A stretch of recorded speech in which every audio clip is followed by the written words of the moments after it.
suck some dick, bro. What do you want to talk first? You want to talk boxing? You want to talk NFL? You want to talk a little NBA? What you thinking? What you feeling? I think that we should start with a little NBA gossip. We have that nice little picture that hit the timeline. Oh yeah, we've been waiting on that. I've been waiting on this since the summer. Okay.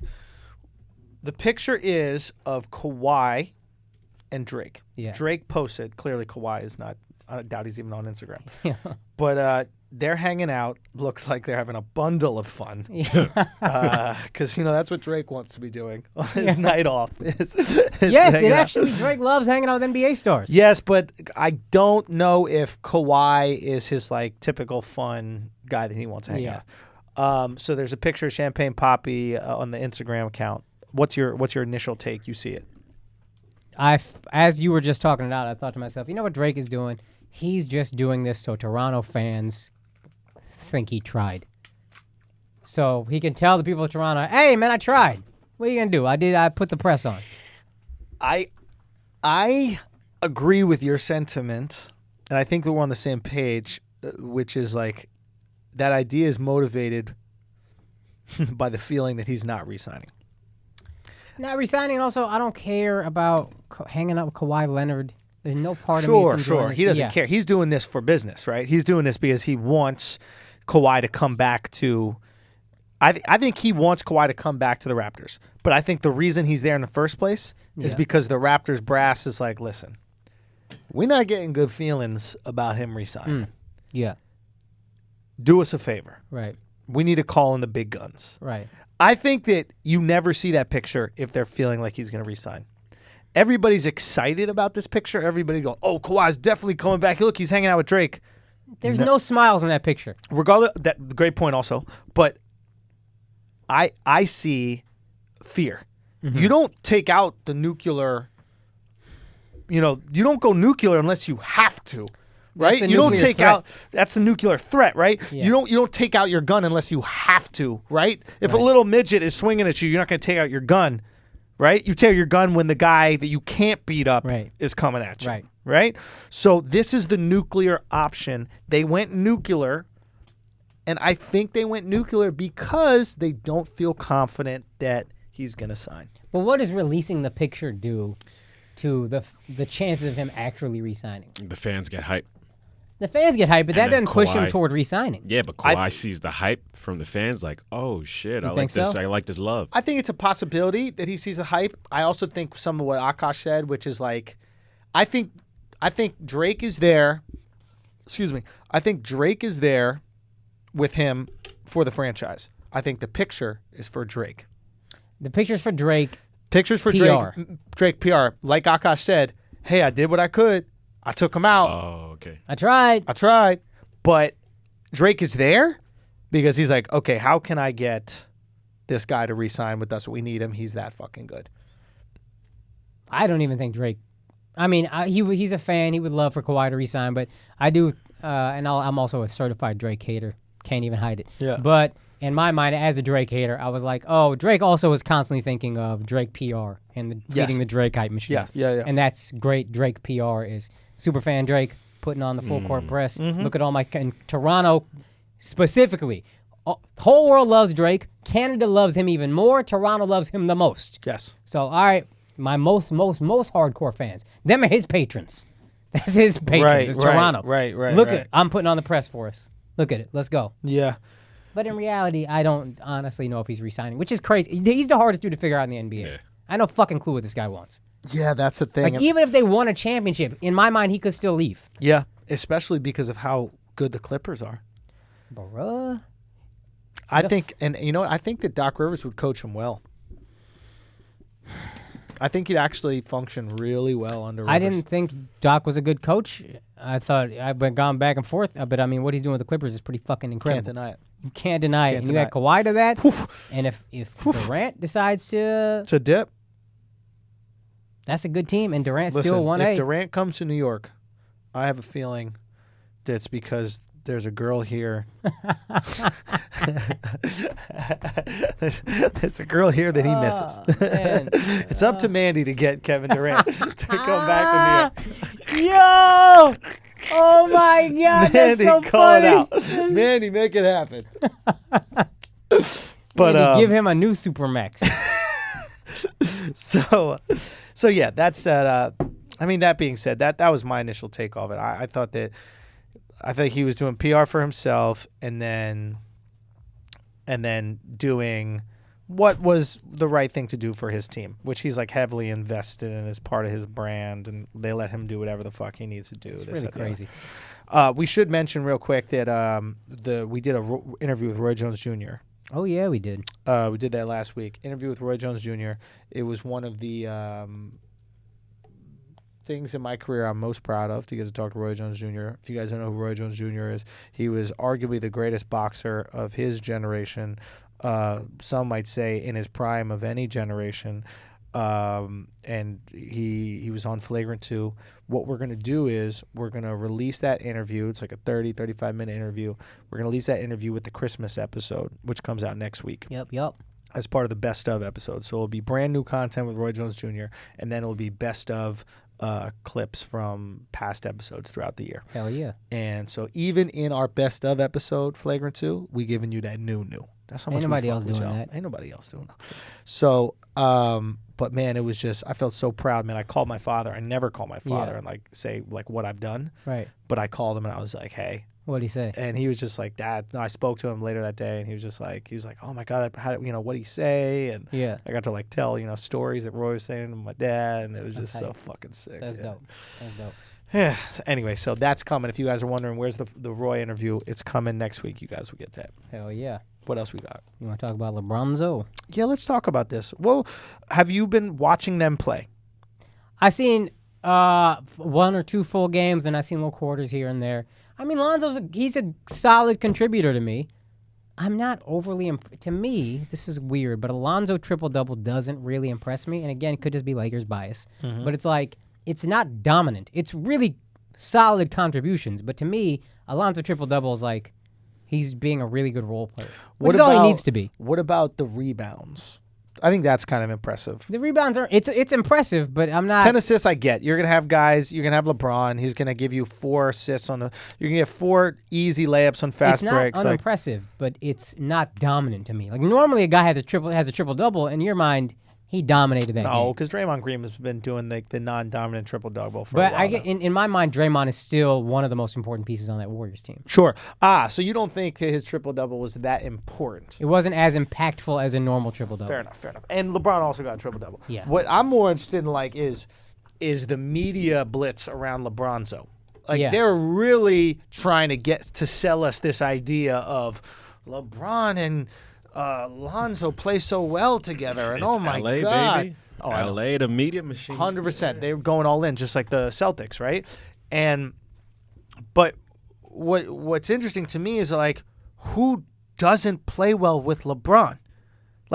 Anybody that plays with LeBron immediately plays well. Yeah, right. Because the entire team has to watch LeBron. Yeah. Whenever he gets the ball, he can get a layup at his own whim. So there's an easy assist for you, right? I think part of it is Lonzo created so much hype coming in. Well, not Lonzo. LeVar created so much hype for Lonzo when Lonzo came in. So we've all had eyes on Lonzo and waited for him to develop. And I think he's going to be good. I think he's pretty good now. He's going to get better. I think he's good. I think he's going to get better. I think he's pretty good now. I think he's going to get better. Right. But there's all the LeBron hype, and we've been waiting for Lonzo to show out a bit for a little over a year. Mm-hmm. We were all worried when he was struggling. Now that LeBron is there and Lonzo can shine, all you need to do is hit open threes. And he's kind of doing that. Yeah. So I think now we're finally, let's go, LeBronzo. Right. We've been fucking waiting to hype this up. We've had Lonzo blue balls. Pent up excitement. Yes. Yeah. For a year and a half now. Yeah, I agree with that. That's a great take. Yeah.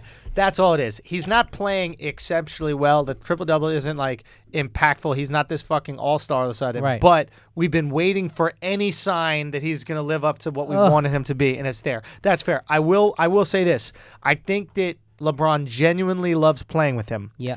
Because he's been dying to have a beta guard that is pass first. Now, Mario Chalmers, sure, pass first, but he was an elite passer. Yeah. Lonzo's an elite passer. Yeah. Great court vision.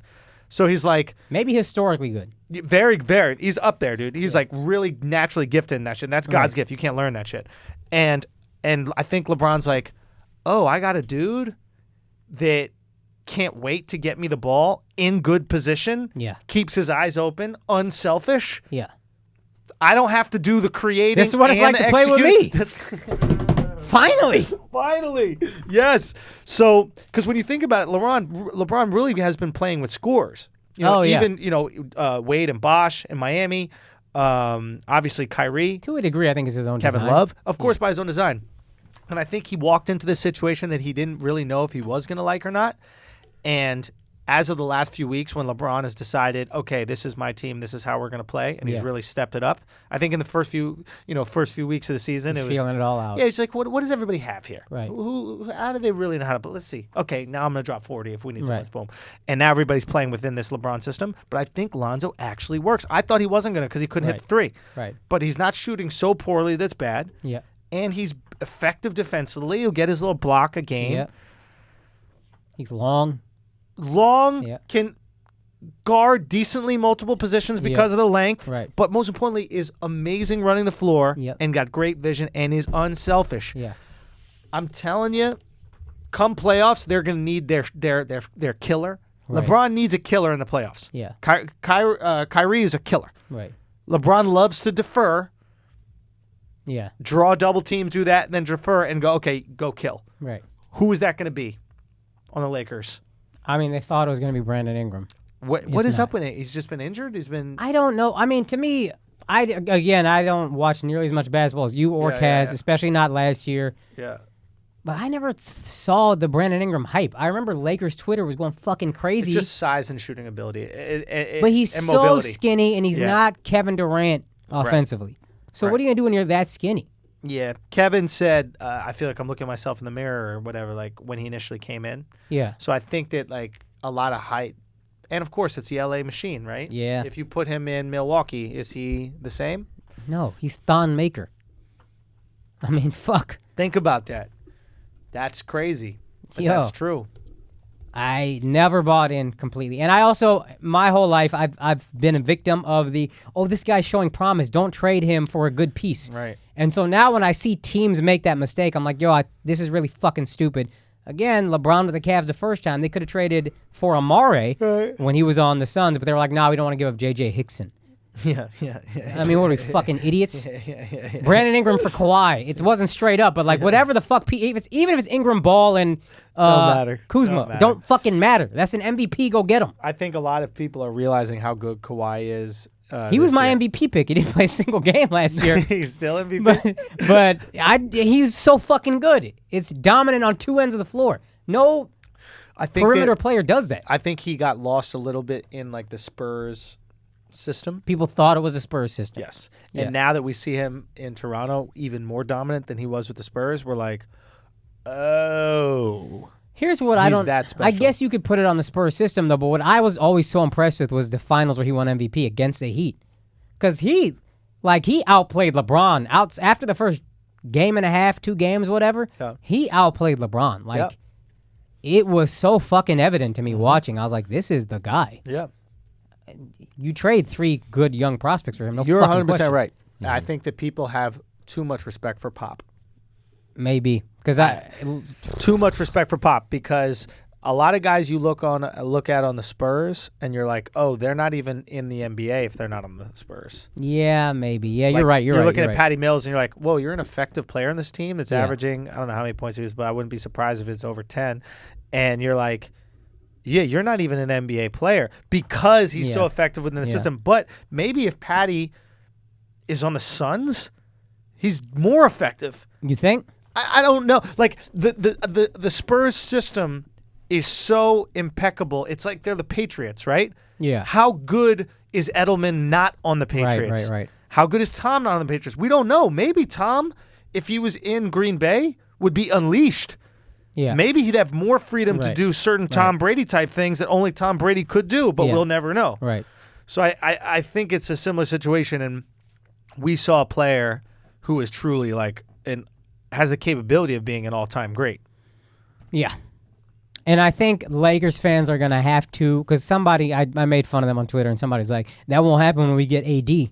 And I was like, y'all are constantly sure you're going to get the biggest free agent, and you do get big free agents, but LeBron in his 15th year. Stop fucking around. Go get chips now. Make the trades, do what you got to do. Yeah. Maybe that's short-sighted, but LeBron probably don't have 5 dominant years left. Right. Probably. Yeah. Go fucking make the move. Yeah. The window is open and it's closing. Make the moves you got to make. Yeah. You're not going to wait on AD and free agent. Oh, I don't want to give up assets. Go fuck yourself. Isn't it a 1 year wait? Isn't that worth it? I mean, that's what they thought about Paul George. I will just get him in a year. And then he just fell off. Paul George stayed in OKC, and he an MVP candidate. Oh, yeah. You didn't get Paul George. The LA media machine, they're putting out that Ingram at some point is going to be traded. Now. And a anonymous executive said you know what that point should have been? Be traded. So they're putting it out now. That point should have been 8 months ago. But what are you going to get now? Can you tell me if he's got an injury or something, Ingram? Wow, you know what? LeBron might have decided that Ingram doesn't fit in the offense. Yeah. I mean, there's no move that LeBron doesn't either dictate or sign off on. Wow. I mean, there's just no way. That's never not been LeBron. LeBron hasn't really fallen off this year, so you're not going to. And you got LeBron. Like, you're going to do that. I just don't understand not trading for Kawhi. And if Kawhi goes to the Clippers, which apparently, again, like what Carl Lentz said, a lot of this shit we get is misinformation. Right. But the things I'm reading is Kawhi's not interested in playing with LeBron. He's interested in the Clippers. But he would have been interested back a year ago when there could have been a trade. Trade me to the Lakers or the Clippers.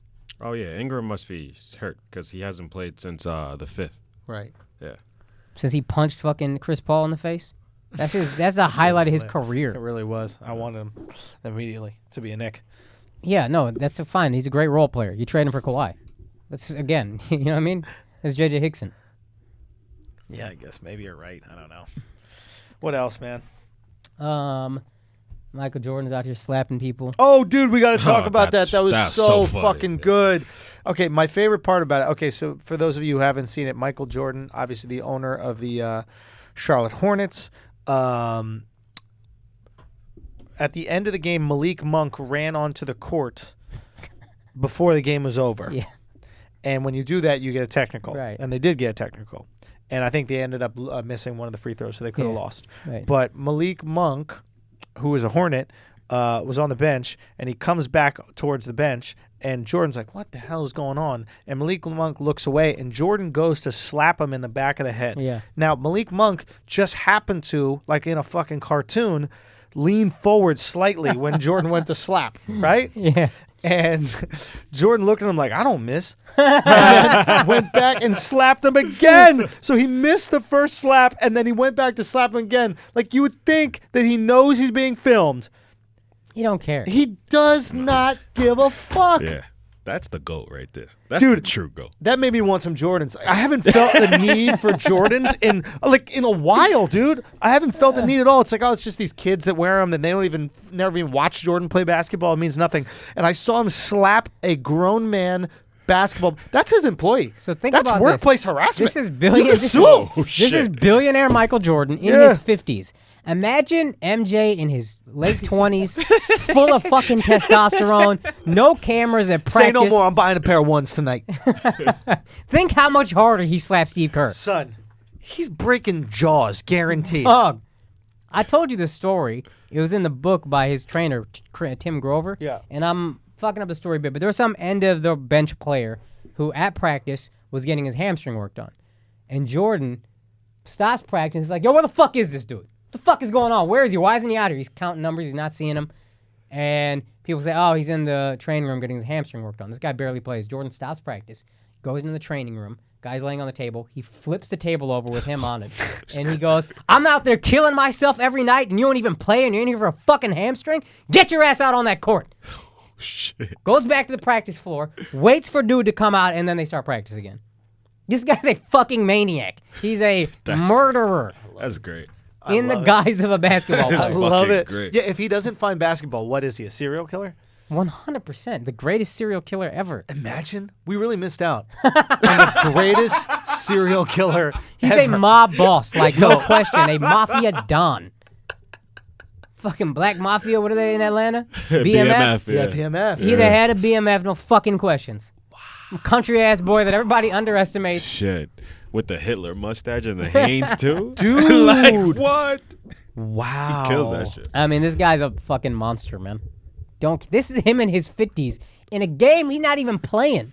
Jesus. That's crazy. They're not even good enough. Like, those were championship-level teams. This ain't no championship-level team. And he's still slapping you in the fucking face. Bro, it was just hilarious. On camera. Just that little give a fuckness. You're fucking Jordan. I envy it, man. We gotta interview Jordan. I bet we can get a phone call with Jordan. Jordan ain't talking to us. Bro. I bet we could get a phone call with Jordan. You seen the Chameleonaire story? Yeah, so good. So good. I Only ain't taking Alex pictures can with tell. no N-words. Yeah. Is the funniest stand. You even get close to the word. And don't- he's like, I'm moving away from it. I'm leaving. But that's the funniest funny. stance I've ever heard on a celebrity taking pictures. I ain't taking pictures with no N-words. Yo. That's it. That's a fucking rule for this man.